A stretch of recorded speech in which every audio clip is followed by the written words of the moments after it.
Picking up where we left off, how AI is making society dumber every day. This one's 30 minutes, y'all, so strap in. Media used to look like this. Now it looks like this. Look at that difference. Something fundamental has broken, and people have finally had enough. They're not just taking breaks anymore, they're actually deleting their accounts, closing. Bro, that would honestly be pretty hard because, I mean, it's not a huge deal. I'm not like scrolling social media all day, right? But Facebook tells me when it's people's birthday, right? And then I'll see something every once in a while on Instagram or something that'll be like, oh, I went to school with that dude or something, you know? It's kind of cool. It's hard to not have that at all because everyone else does. Apps they've used for years and never looking back. Your phone ruins your brain. I was so addicted to this kind of false version of my life that it was just taking over. Just scroll. For background, I deleted everything, Instagram, Twitter, everything. I just became my most authentic self. Digital detox. Bro, if it was used in like normal, it's like FaceTiming your family. Like, that's not a bad thing. Like, you're connecting with your family. And granted, it shouldn't be the only connection you have with them, but you are connecting with them. And like, sure, we're connecting with strangers, but I mean, does it have to be like a negative thing? Retreats are now booming. Entire communities have formed. I mean, addiction. Okay, when it gets to a point where you're not doing anything else, I get that that could be a problem. But okay, you know what? I'm not gonna die on that hill. Quitting, so we'll finally push them over the edge. Well, social media has transformed into something antisocial, a broadcast network where you're the passive audience. Oh, dude, that was a good visual. This guy walked like he's scrolling. It's actually a really good visual. Where you're the passive audience. And now with OpenAI's Sora 2 generating hype. Dude, I hate the AI videos. Dude, they're too much, dude. Have you ever been on Facebook? It's all AI now. There's literally nothing else. It's the worst. See, social media slop is only going to accelerate. That's dude. And it sucks because I don't hate watching it. Like, at first, especially, I like to watch it. Especially the ones that, like, morph into stupid things that make no sense. Love it, dude. It does something, tickles my brain in a fun way. But, oh, man. I just can't with the amount of them. Like, that's all there is now. People don't want to do no work. Now we're seeing the average daily social media usage actually dropping in 2025 to 141. Oh, dude, wouldn't that be crazy if people nobody was using it anymore? Like 10 years from now, nobody does any social media anymore. Wouldn't that be, that would be crazy, dude. Per day, down from 143 minutes in 2024. And while this might not sound like much, this is actually the first decrease in average time spent since 2018, representing a reversal of a trend that has been climbing. Why do we think that is, though? You know? Are people getting bored of it? Or I don't know. I don't know anybody that's ever quit social media. Like 100%. All my friends that used to say, oh, I don't even have a Facebook, they're on Facebook now. They're on Instagram now. Like, it took a little bit, but they're there. For over a decade. As a recent study found that 34% of Gen Z social media users have quit one or more platforms entirely, while 64% of... Okay, bro, quitting one it kind of doesn't count, really, especially with the whole X thing. Everybody quit Twitter. Okay, a lot of people quit Twitter, and it's rough out there today. So quitting one is different. Temporary break. Meanwhile, 45% of Facebook users in the United States have considered leaving the social network, the highest of any platform. And now something's happening. Which one?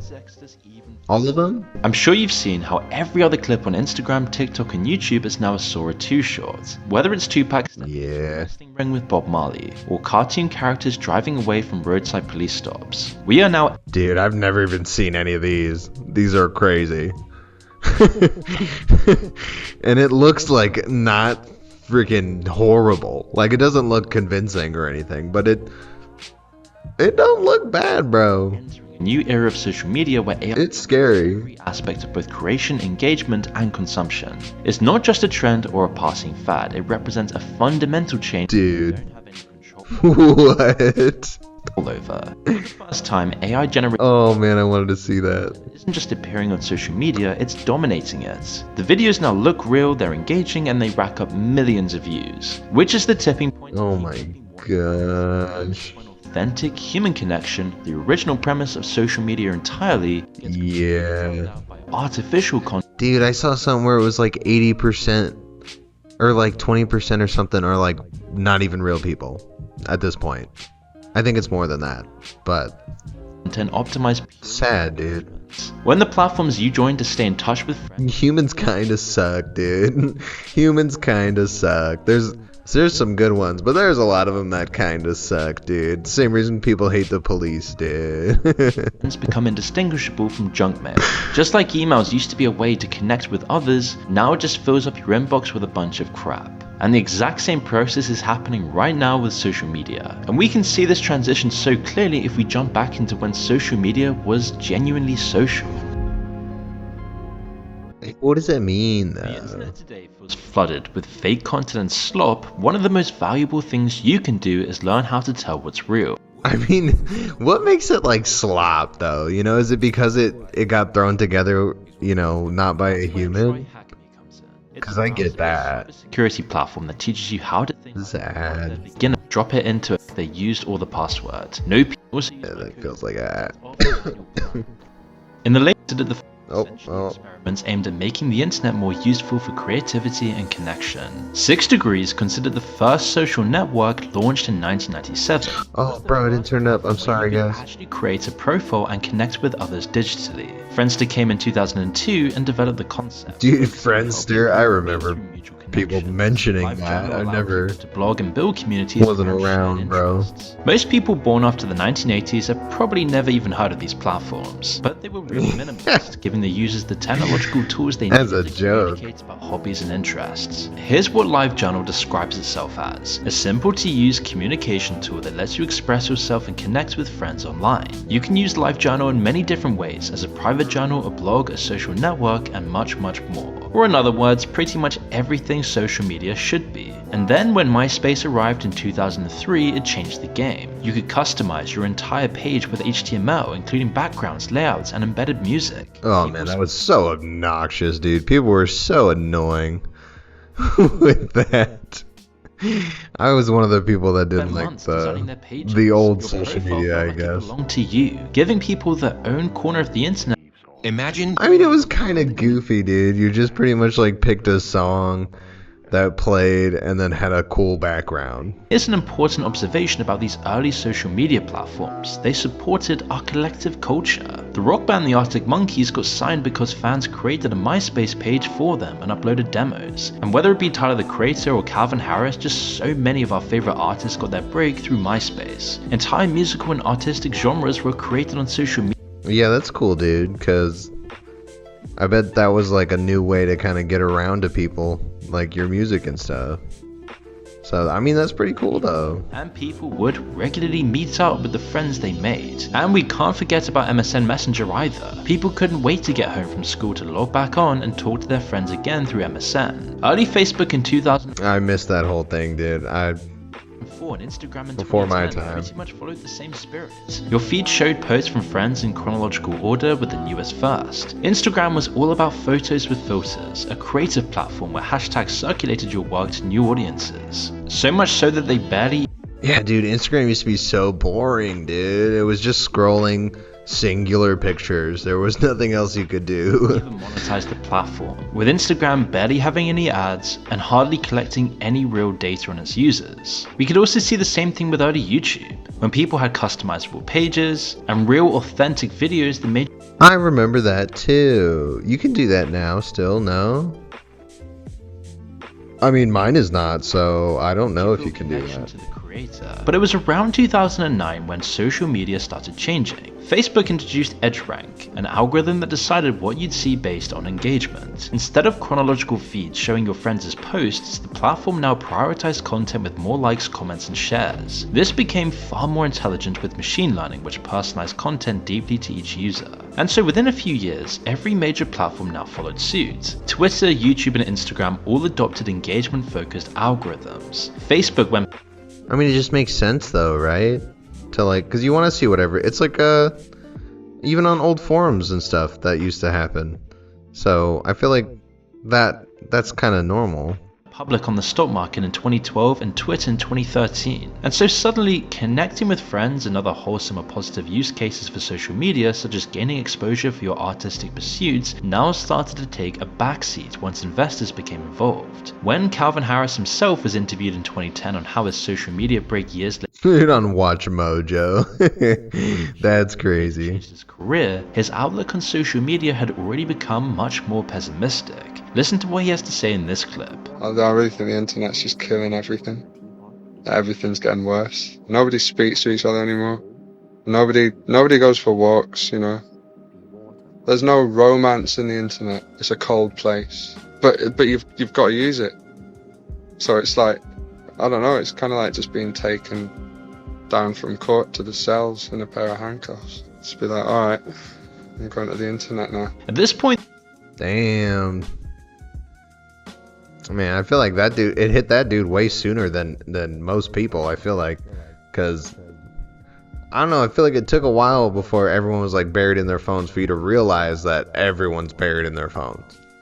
the race was on to capture as much of everyone's attention as possible. Actual friends got pushed down somewhere you'd probably never scroll to. And yep, we do still have Instagram and Snapchat stories, but let's take a second to think about what they really are. Instagram stories are just there for 24 hours and they're more or less gone forever after that. I don't really like the whole stories thing. It's like exhausting to keep up with because I don't know, them being gone thing kind of bothers me a little bit, but I don't know, that's just what I've always thought. Sea of noise. You might just get one brief glimpse of what your friends are doing, if they even are incentivized to post at all. Instagram also released this new feature that shows you what your friends are watching, but it's probably just the same random stuff you're watching and doesn't seem very useful for anyone. Short form video then took over everything, and soon once TikTok copied Vine and maximized the short form model, all social media companies would then follow suit, taking over everything once the technology allowed it to, which became especially toxic because it's built entirely around showing you peak moments, exotic holidays, perfect bodies, designer brands, crazy personalities, and 20-something entrepreneurs supposedly making 9-figure salaries. And so suddenly today, when you go on your For You page, it's probably rammed with algorithmic junk like everyone else's. Whether it's OnlyFans models everywhere trying to win subscriptions, people selling fake courses and Yeah, I don't remember a time where, other than when I'm accidentally on the Friends tab in like TikTok or something, where I get one that has like, I don't know, 12 likes or something like that. It's always like stuff with like 300,000, 600,000, stuff like that. I don't know, like it. I mean, there's a lot of people posting though. Like, do you want to see everyone's post, dude? I don't want to see everyone's post, you know? Like, I'm glad the post on, you know, some guy posting that he's taking a dump or something. I'm glad that post got buried, you know, because no one was gonna like it anyway, you know. I just wish people were more deliberate with the things that they actually liked, because that's what makes it not work. But I don't know. how to make millions by sitting at home, or just random AI slop. As for Facebook today, it now just feels like a strange place and nothing like it once was. Dude, that's like, isn't that kind of like say, well, maybe not. I was gonna say like CGI and AI are kind of like sort of similar. Like things created with CGI, it doesn't make it like completely like BS, you know, because there was talent to make it. But there was talent to code AI, and we're just like, nah. It's more of a community billboard for boomers or just people who want to complain about something. Most of the time, people just use it to sell random junk. Then TikTok came along and killed whatever was left of the truly social part of social media. People think TikTok's core innovation is vertical short-form video, but that's not the only thing. TikTok's real breakthrough was saying forget about following people. They rebuild your feed from scratch based on what the algorithm thinks you'll watch. Yeah, dude, I see so many people on TikTok that I like watch their videos, but I don't follow them. And then sometimes I'm like, holy crap, how have I not followed them? I've literally watched them for like a year. Like, that happens a lot for me. So yeah, I totally get it. And that's what I like about TikTok though. Like YouTube, it's hard to go on YouTube on a fresh YouTube account. That's really difficult because you're just gonna get the garbage that they put all, everything on top. So it's nice when you figure out your algorithm or whatever, and you can subscribe to stuff you like. So that part's nice. But I mean, it's TikTok, just go, so I kind of get it. Not who you choose to follow. It's one big black box that listens to everything you say, watches everything you do online, and then spits out content that might just seem random, but is actually extremely well tuned to its target audience. So by 2018, Meta's own internal data revealed something pretty damning that confirms everything we're getting at here. Only 17% of what you see on Facebook comes from friends. On Instagram, it's even worse, just 7%. What does that even mean, though? Only 17% of Facebook content views and 7% of Instagram views. Hold up. Only 17% I thought it showed the whole thing. I'm sorry, y'all. From friends. On Instagram, it's even worse, just 7%. Everything else is the algorithm. Came from what? Let me read that. Zuckerberg admitted it's not about friends anymore. He said it's about the entertainment. He said, dude, I don't know, because it depends how many friends you have. Because there's somebody who has a ton of friends who sees only their friends' posts. Or like mostly their friends' posts. Or people who go on the friends tab to look at their friends' videos. Like if that's what you want, they made a tab for it.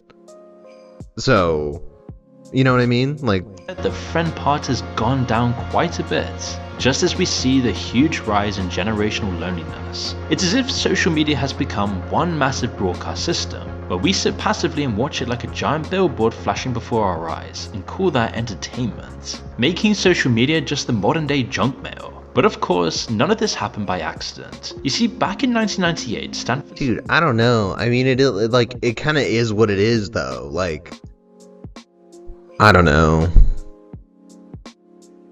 That's too much for me to go into, honestly. BJ Fogg launched the Persuasive Technology Lab. The goal here was to educate tech students, many of those involved in creating the early internet, and they were being educated on how to manipulate human psychology through technology. And among those students was Mike Krieger and Kevin Systrom, Instagram's founders. They learned the playbook and knew exactly what they were doing when they began to refine and optimize the platform using algorithms. Dude, yeah, Instagram changed, dude. Once it got kind of lumped in with Facebook. Which only truly became possible in the early 2010s.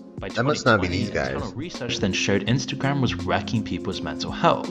An internal report found links to body dysmorphia, eating disorders, and depression. Of course, they had the presentations, the data, and everything. But they chose, obviously, not to fix it. I mean, the whole thing started because y'all want to make, Facebook wanted to make some money on it, by putting the ads in.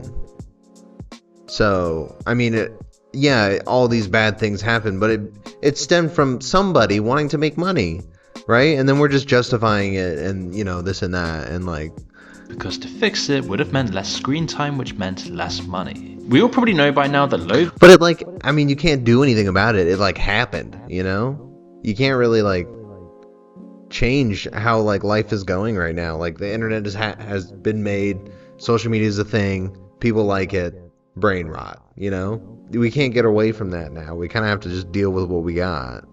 Value brain rot social media content is terrible for you. It wastes your time, your life, rewires your dopamine system, and leads to you never being able to focus on anything for long stretches. When social media is just a click away, the brain is always occupied, always being fed something in those quiet moments when we'd otherwise actually be using our brain for what it's there for, to actually think. Harvard professor Arthur Brooks recently discussed this in a thought-provoking podcast. He explains that our brains need idle time to activate the default mode network, the system that processes meaning and big life questions. Why is boredom so bad? Well, because the default mode dude, this dude looks dapper. Network makes us the 2 watches, bro. Think about things that might be kind of uncomfortable. With social media, we've nearly eliminated boredom. It's always there to avoid 15 seconds alone with your own ruminating thoughts, and the platform exploits this ruthlessly. As he mentions in this clip, if every time you're slightly bored you pull out your phone, it's going to get harder and harder for you to find meaning, and that's the recipe for depression and anxiety and a sense of hollowness. Brooks describes an experiment where people...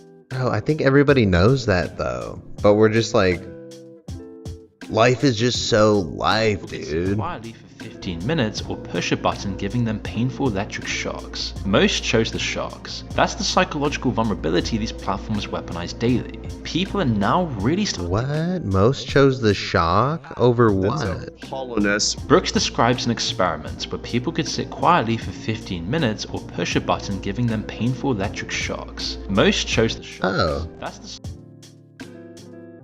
Well, if I'm alone, though, I'll be fine with not talking. But yeah, if I'm getting tired of not talking, I'm going to shock myself. psychological vulnerability these platforms weaponize daily. People are now really starting to get sick of all of it. Oh, wait, is it like sit in silence for 15 minutes? Or I can do whatever I want, like get on my phone? That would make more sense. Everybody would hit the shock. Everybody would hit... yeah. both literally and figuratively. The 2024 Elderman Trust Barometer, a global survey of 32,000 people across 28 countries, found that social media is now the least trusted industry. People are posting... Oh, of course, dude. It's people. People are the ones making the information. So, of course, it's not... There's no degree that you need to post on frickin' X or to make a huge 30-minute YouTube video. No degree, dude. Setting screen time limits and taking extended breaks from these apps. The BBC recently reported on the rise of digital detox travel, where resorts and retreats offer tech-free stays with no Wi-Fi and no TVs as a selling point. The 2025 Hilton Trends report... That's kind of wild. You're not going to get me with that one. I got to pay more because you don't have a TV in the room? No, sir. No, sir. Found that 27% of adults planning vacations intend to cut back on social media during their holidays. Pinterest highlighted this in its 2025 summit. Oh yeah, dude. Everything's dead posting wise. Like the holidays most of the time, especially if it's not holiday related. I think nobody really is perusing social media. People are too busy with their family. And yeah, it could be like that all year, but guess what? People have to make money, so they have to go to work, and they can't be with their family all the time. And during the holidays, you get off of work. So it's really about how we're able to spend our time. I think if everyone could just do what everyone is like on TikTok on break at work. Like you're clocked in making money, you know? Go on TikTok. It's fine. You're not gonna get fired because your job sucks and no one cares, right? Like it's just like how it is. Like it's the logical thing to do. Trend report, noting that searches for digital detox ideas jumped 72%, while digital detox vision boards surged 273%. Interestingly, the digital detox movement seems strongest among Gen. Yeah, everyone was about that, like, especially right after COVID, I think. Everyone was all about that, but I don't know, I don't think that lasts. Like, I bet this lady don't have that phone no more. You don't have a flip Nokia anymore, I bet. The first generation raised entirely with social media and smartphones. A 2024 study reported that 64% of Gen Z users have taken a break from social media, with 34% having quit at least one platform entirely. Meanwhile, we already talked about how that ain't. 46% of Gen Zers are taking steps to limit their screen time. So all in all, it really does seem that social media is probably the misnomer of the century. There's nothing authentically social about it. In any sensible society, it would actually be considered antisocial, which now slowly is becoming. But the scariest thing about all of this is that social media hasn't reached some plateau like we might be tempted to think it has. It's still evolving and getting worse. Oh yeah, oh no dude, we're not there yet. It's gonna get to a point, it's gonna be like freaking the streaming networks. Like at some point, everybody has everyone, and then you end up just getting one that has all of them, and then we go back to cable TV. And it's gonna be the same thing with social media. There's gonna be one gigantic social media that includes others in it, you know? I don't know. I don't like where it's going at all, but I definitely don't think we're like at the end. Finding new ways to take our life force, energy, time, and attention. We already know that so much of social media today is just theatre. The Lamborghini for that Forex trader is a rental. He's probably drowning in debt or being investigated by the SEC. The body... Oh my god, is he? No way, Ty Lopez is getting investigated. Oh yeah, he was doing that. No way, he defrauded people? and deaths were being Yo. investigated by the SEC. The body Oh, transformation involves Ty, steroids. man, he never The even woman's arced body is out. completely plastic. That spontaneous moment took nearly 100 attempts to get right, and that authentic travel video has been refilmed multiple times with strategists and dozens of editors. But it goes even deeper. Scroll through your feed right now and ask yourself how much of what you're really seeing is actually real in any sense whatsoever. Yeah, you gotta be careful, dude. Don't interact with any AI or you're just gonna get nothing but that. Really. Imperva is a cybersecurity company that's been tracking internet traffic since 2013, and their data shows something really crazy. Back in 2013, Bro, this is a good video. This dude went in. bots made up about 24% of internet traffic. By 2023, that number hit 49.6%, nearly half, and by 2024, bots became the majority, 51% of all. Oh, bro, there we go. Okay, more than 51. I was way For off. the first time in a decade, automated traffic surpassed actual humans. And these aren't helpful bots either. 37% of all internet traffic in 2024 Oh, dude, more than half. was labeled as malicious bots, scams, misinformation, and manipulation. In Ireland, 71% of internet posts are Dude, I could see a lot of people using AI just to scam people.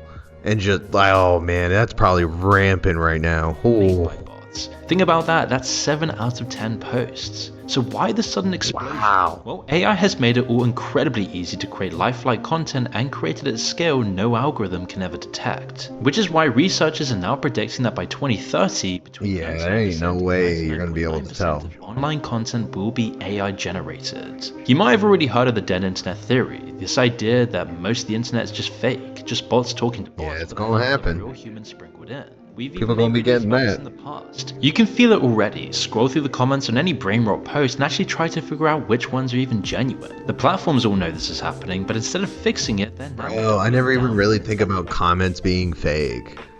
Like, I always think it's just like some person, and when it's really dumb, I'm like, that's just a dumb person. That's literally what I do. themselves.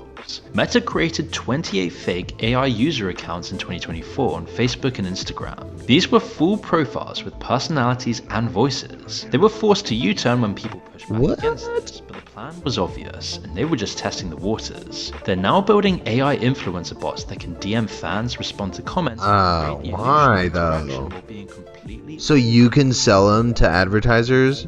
What a loser move, artificial. dude. User-generated AI Because y'all aren't making money on ads anymore in your own sites, and social influencers are taking all of it away from you? influencers are already here. Aitana Lopez is completely AI generated, not real and never existed, and she was making 10,000 euros a month last year. She posts content including What? lingerie photos on FanView, which is basically What?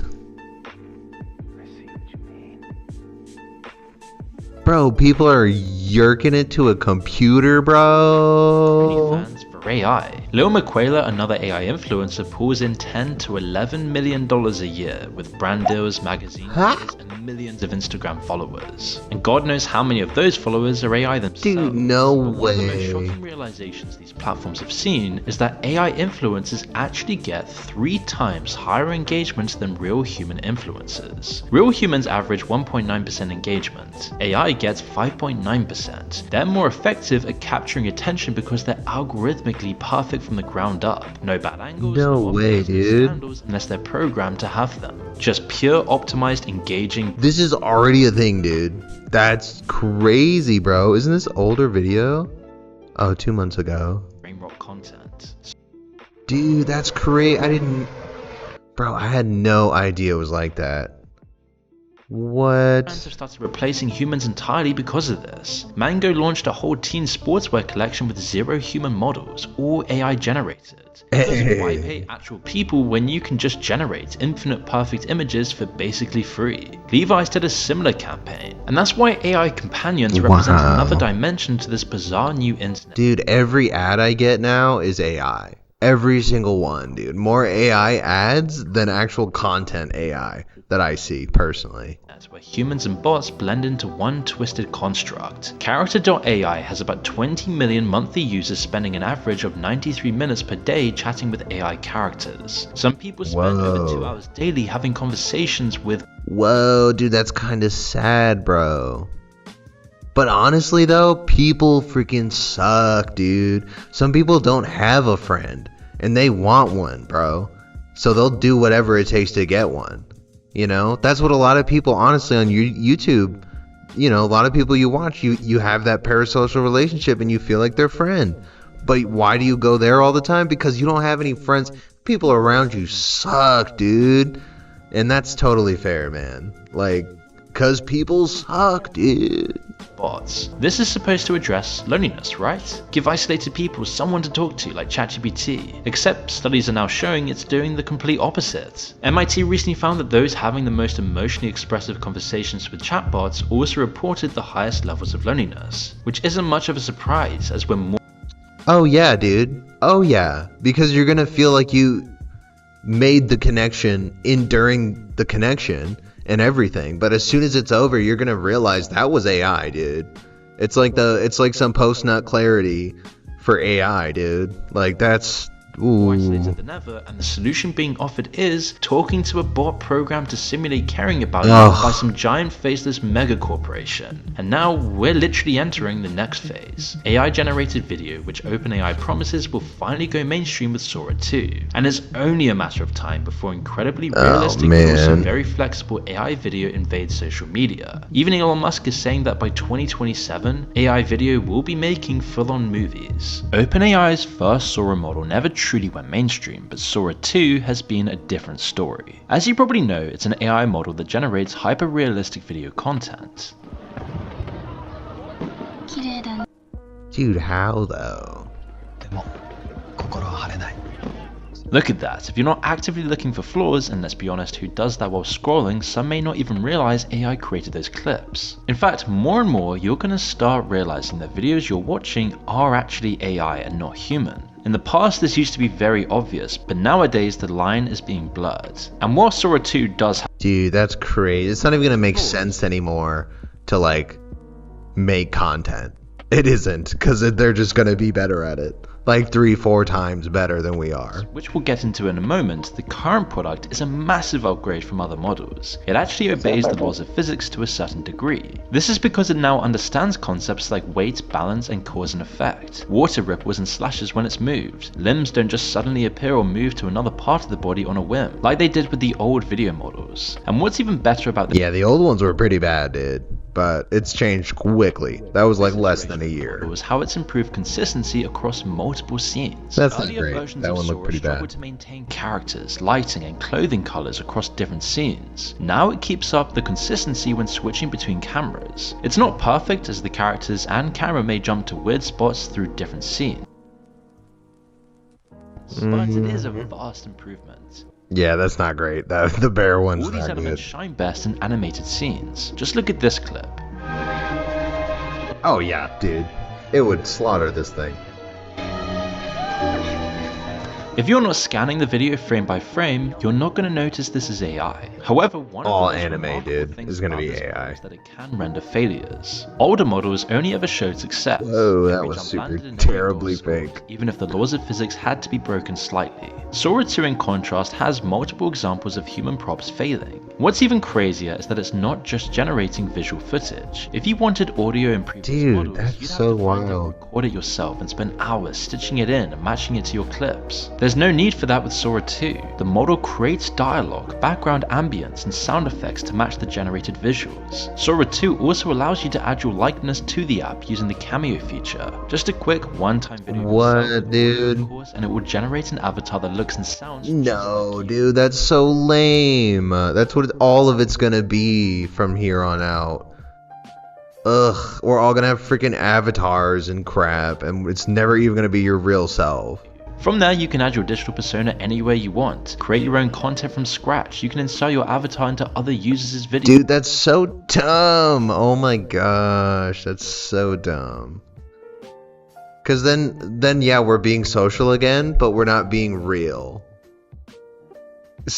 Oh my Or god. let your friends add you to their videos. But as cool as this technology is, it sparks some major concerns. The idea of placing yourself in crazy places with one prompt is awesome, but what happens if a stranger gets hold of your avatar, especially one with bad intentions? Yeah, dude, all that Deepfakes kind are of already a oh my massive issue, but goodness. Sora 2 takes things up to a disturbing new level. In fact, within days of launch, Taylor Lorenz reported that a stalker was already using Sora 2 to create AI videos of her. And as the app's guardrails aren't that reliable, some users have shown they can generate suggestive videos of people, and OpenAI's own system card admitted that Sora 2 failed to block prompts for generating. There's a small chance Sora would create a sexual deepfake of you. Oh, they probably dug that out of them in an interview. OpenAI's testing found 1.6% chance of Sora creating sexual deepfakes while using a person's likeness. What are we talking about? Like, what causes the 1.6% chance? Videos with nudity or sexual content. Do I gotta say certain Real things? person's likeness 1.6% of the time. But this is only the start. The Washington Post's Drew Harwell had no trouble creating rage bait or videos of fake crimes. The fact that the app accepted his prompts for women splattered with white goo showed that you could potentially incriminate people with AI generated footage. No. Or people could use it to incriminate you. Sure, you might Okay, I didn't want wanna see that. generated, but it can sow the seeds of doubt anyway. As studies have already shown that even when we know something is fake, the content can still change our opinion. And there's this concept called the liar's dividend, where people can palm off real footage as AI generated to avoid being held accountable for something. Now obviously misinformation isn't a new thing, but video kicks the realism and intensity up a gear, and it's only a matter of time before Ice to porch Dora, bro. the models become more accurate and the videos longer and more detailed and in depth. But it's like a animated like meme though. So I think that's like the like then it's like saying memes are like brain rot and stuff, and they are, right? But they have like a certain value to them. Plus, at least OpenAI is a big company with a big profile Sorry. and can be put under the spotlight and pressured. Eventually there will be open source AI video tools like Sora 2 with zero guardrails or restrictions whatsoever. As for social media, those stupid videos of the Queen fighting Stephen Hawking at the US Oh, gosh. might just seem entertaining for a brief moment, but what do they really mean to anyone? It's exactly like Nothing, what bruh. Lark said. The friends aspect of social media has now Oh yeah, well duh, dude. Like that's been not the case. People are not trying to make friends on social media. People are trying to make money. And if friends come, cool. I mean, that's what I think, to be honest. its educational potential has declined, and now it's just pure absurd 5-second Sora 2 generated clips straight to the brain. But those absurd Sora 2 clips aren't even the biggest problem. There's something far more insidious happening that most people scrolling through their feeds have no idea about. I've seen that at all. grandma As AI one. isn't just creating fake videos, it's destroying our ability to know what's true at all. At Cox, we're always I mean, a step ahead, like your dog. To be honest, you should have a little common sense. I mean, you should really have some common sense, though. For content creators. The YouTube channel Curse Gazette recently exposed this problem by accident while doing what they always do, making videos and fact-checking them. Their research process is intense. Every video involves over 100 hours of fact-checking. They then verify 100 hours, bro? That's crazy. information with primary sources, ideally peer-reviewed papers, and then bring in expert reviewers to critique everything. So they definitely know what they're doing. But when AI research tools appeared, they did get excited. Finally, there was a tool that could help gather information faster. So Bro, is that all? Wow. they did get excited.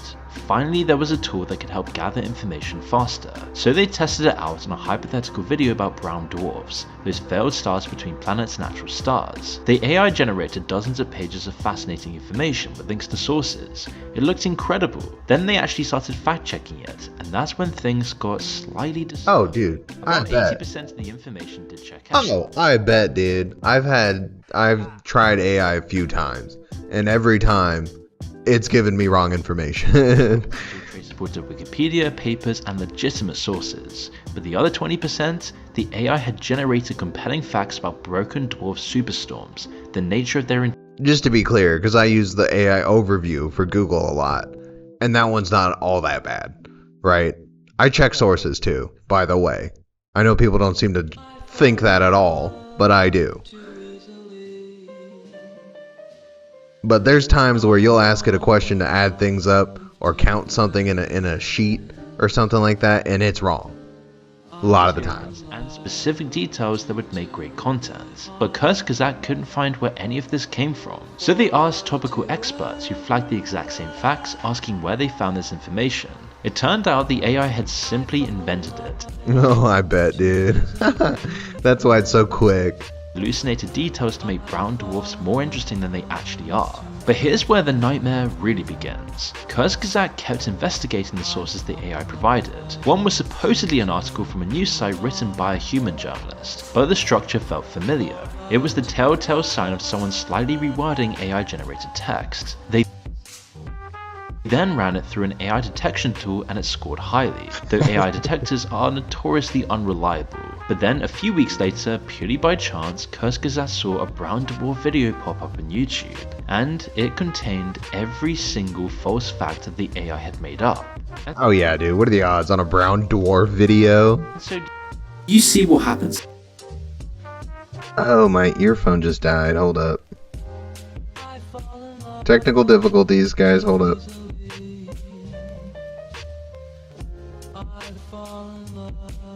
Okay, we're good.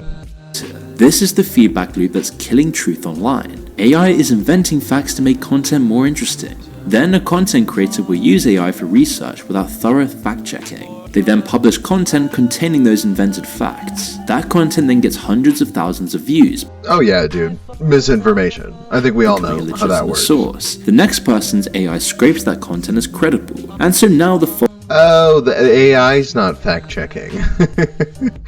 Okay. Shouldn't that be an important part of it? Isn't that why it's supposedly good? Isn't that what we think it's doing?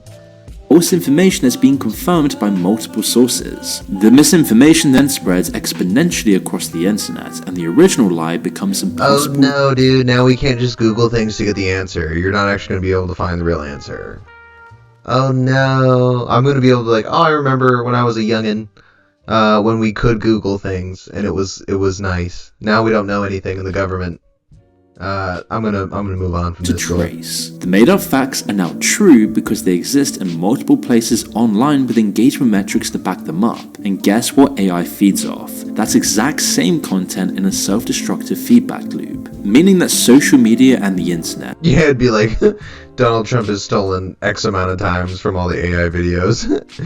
That would be hilarious. The entire library of human knowledge is now being corrupted from the inside out, and social media is the primary distribution channel, which is why this is now signaling a new phase of social media. It started as human-to-human connection. You posted photos from your actual life and your friends commented. You could find new communities, cultures, and subcultures. That was phase 1. Then came the bots. At first they were obvious, but they quickly evolved, and suddenly you couldn't tell if an interaction was real or manufactured. This was phase 2, humans and bots mixed together, but at least the content itself was still mostly human created. Now we've crossed the line into phase 3, and the human layer is disappearing entirely. You're not just competing with bots. Dude, it's all bots. It's all bots competing for clout.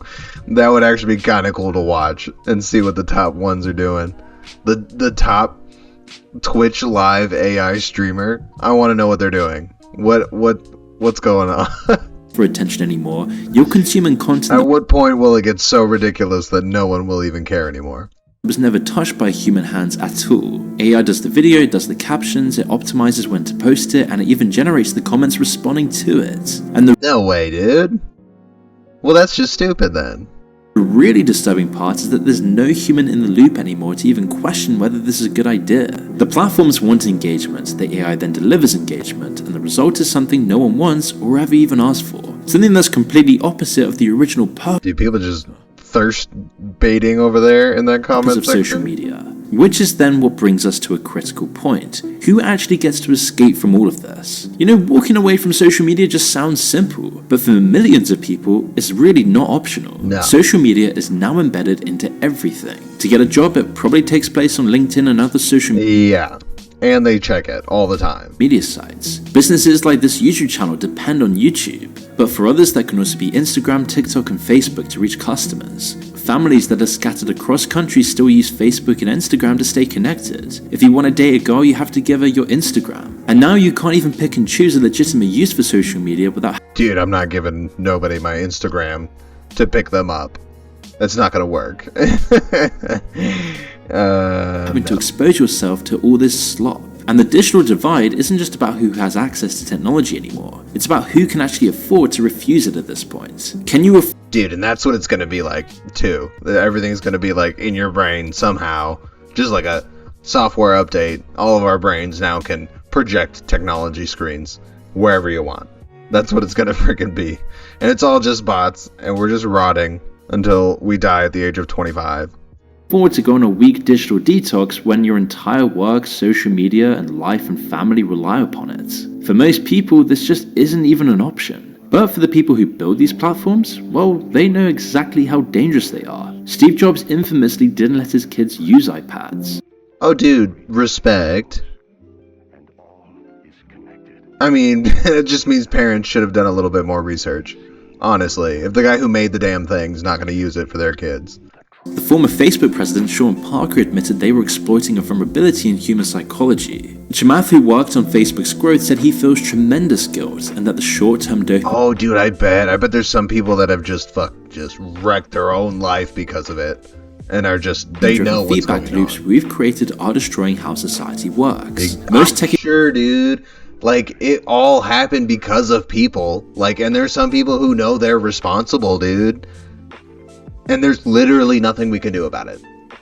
You just screwed everybody. But, you know, you thought you were doing something good, so you really have that, like, guilt. Basically, survivor's guilt, I guess. Until we all die from AI and they turn on us. Executives who built all of this social media stuff, all the ones who made insane profits from it, are keeping their own children away from it, and they openly admit that none of this is healthy or good for us at all. It's a profit extraction machine that we can never switch off.